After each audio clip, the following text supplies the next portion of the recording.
ரொம்ப எமோஷ்னலான ஒரு நாள் எனக்கு இன்னைக்கு. ரொம்ப ரொம்ப நன்றி. என்னை வந்து இத்தனை வருஷம் இந்த இண்டஸ்ட்ரியில் என்னை வந்து ஊக்குவிக்கிற என்னுடைய பத்திரிகை மீடியா நண்பர்களுக்கு முதல்ல என்னுடைய நன்றி. ஏன்னா இந்த 25 வருஷம் அப்படின்றது வந்து எனக்கு தெரியல. ஏன்னா மேபி நான் சைல்டு ஆர்டிஸ்டாக கூட இருக்கலாம்னு நினச்சிக்கிங்க அப்படின்னு கூட நினச்சிக்கிங்க. பட் என்னை பொறுத்த வரைக்கும் சினிமாவை நான் அதிகமாக நேசிக்கிறேன். ஸோ அதனால தான் பல விஷயங்கள், பல போராட்டங்கள், அதாவது கடந்த ஒரு 3.5-4 ஆண்டு காலமாக நான் படாத மன உளைச்சலே இல்லை. அவ்வளோ மன உளைச்சல் இருந்திருக்கேன் என் வாழ்க்கையில். எல்லாரும் சொல்லுவாங்க அம்மா இறந்ததுக்கப்புறம் வந்து அம்மா உனக்கு வந்து கடவுளாக இருப்பாங்க, உனக்கு வந்து கடவுளாக இருந்து அம்மா காப்பாற்றுவாங்கன்னு எல்லாரும் சொல்கிற வழக்கம். ஆனால் எங்கள் அம்மா இறக்கிறதுக்கு முன்னாடி ஒரு 5 நாள் 6 நாள் முன்னாடி நான் போனாலும் உன்னை கடவுளாக இருந்து காப்பாற்றுவேன்னு சொன்னது தான் எங்கள் அம்மா. அது எங்கள் அம்மாவே சொன்னாங்க. எல்லாரும் அம்மா போனதுக்கப்புறம் சொல்லுவாங்க, ஆனால் எங்கள் அம்மா சொன்னாங்க என்கிட்ட 5 நாளுக்கு முன்னாடி, இறக்கிறதுக்கு முன்னாடி. ஸோ என்னை பொறுத்த வரைக்கும் எங்கள் அம்மாவுடைய ஆசி இன்றைக்கி வந்து அவங்க இங்கே எங்கேயோ இருந்து பார்க்குறாங்க தான் நான் நம்புகிறேன். ஏன்னா ஒரு குழந்தைங்களுக்கு என்றைக்குமே வந்து நம்ம வந்து ஒரு விஷயம் பண்ணுறோன்னா அதை ஆக்கப்பூர்வமாக அன்பாக பண்ணணும். அங்கேயே நெகட்டிவ் வந்துடுச்சுன்னா நம்ம லைஃப் ஃபுல்லாக நெகட்டிவாகவே போயிடும். ஒரு தொழிலில் ஒருத்தர் வராரு அப்படின்னா, அந்த தொழிலில் ஏற்றம் இறக்கம் இருக்கும். உனக்கு இந்த தொழில் சரி வராது, நீ வேறு வேலையை பாரு அப்படின்றது தான். அப்போது அந்த சமயத்தில் பேசும்போது எனக்கு ஒரு கை, அந்த கை என்னை பிடிச்சிடுச்சு. அந்த கை பிடிச்சி இதை மாதிரி வந்து இல்லை உதயா உன்னால் முடியும்னு ஒரு கை வந்து என்னை பிடிச்சிடுச்சு. அடுத்து நான் ரொம்ப ஸ்ட்ரெஸ் ஆகி என்னடா இது அப்படின்ற மாதிரி இருக்கும்போது ஒரு காலகட்டத்தில் படமே இல்லாமல் இருந்திருக்கு. ஒரு படமே இல்லாமல் நான் வந்து ஜூனியர் ஆர்டிஸ்ட்டாக கூட யாராவது கூப்பிடுவாங்களா? அப்போது அந்த டைமில் யாராவது கூட இருந்து சப்போர்ட் பண்ணி இவனை கொண்டு வரலான்னு யாரும் நினைக்கிறதில்ல. நாம் நினச்சா மட்டும்தான் நம்மளால் முடியும். ஸோ அப்படி வந்து அதுக்கு ஒரு நேரம் வரணும். அந்த நேரம் வரும்போது தான் அப்போ என்னை ஒரு கை பிடிச்சிச்சு.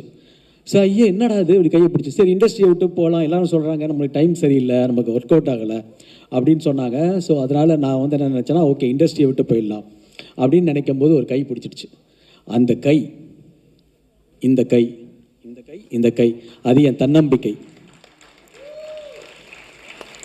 அது என்னுடைய தன்னம்பிக்கை.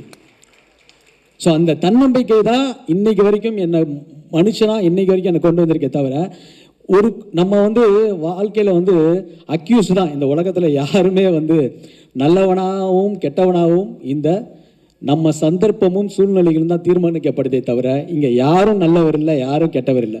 அவங்க சந்தர்ப்ப சூழ்நிலை தான் ஒருத்தரை நல்லவனாக்குறதும் ஒருத்தர் கெட்டவனாக்குறதும்.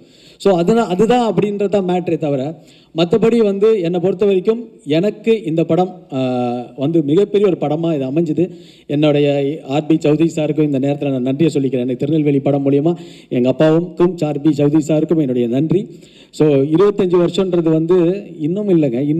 நான் இன்னும் நிறையா விஷயங்கள் போராடுவேன், என்னால் முடியும். உங்களை நீங்கள் நம்பலைன்னா யாருமே உங்களை நம்ப மாட்டாங்க. உங்களை நீங்கள் மட்டும்தான் நம்ப முடியும்.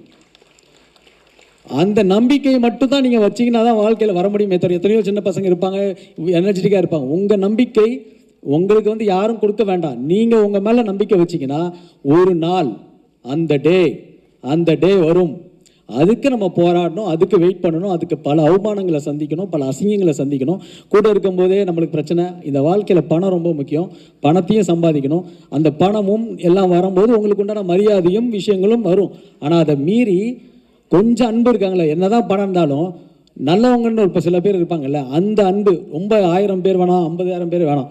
அப்படி இருக்க சூழ்நிலையில் இனிமே எனக்கு திரையுலக வாழ்க்கையே இல்லைன்ற ஒரு சமயத்தில் ஒரு நண்பர் ஸ்ரீலங்காவிலேருந்து வந்த நண்பர் சூர்யா அவர்கள், தயவு செஞ்சு சார், ஏன்னா இது ஆரம்பம், இவர் தான் எனக்கு ஆரம்பம், இவர் தான் இந்த படத்துடைய ஆரம்பம். இது இந்த யாருக்குமே தெரியாத ஒரு விஷயம்.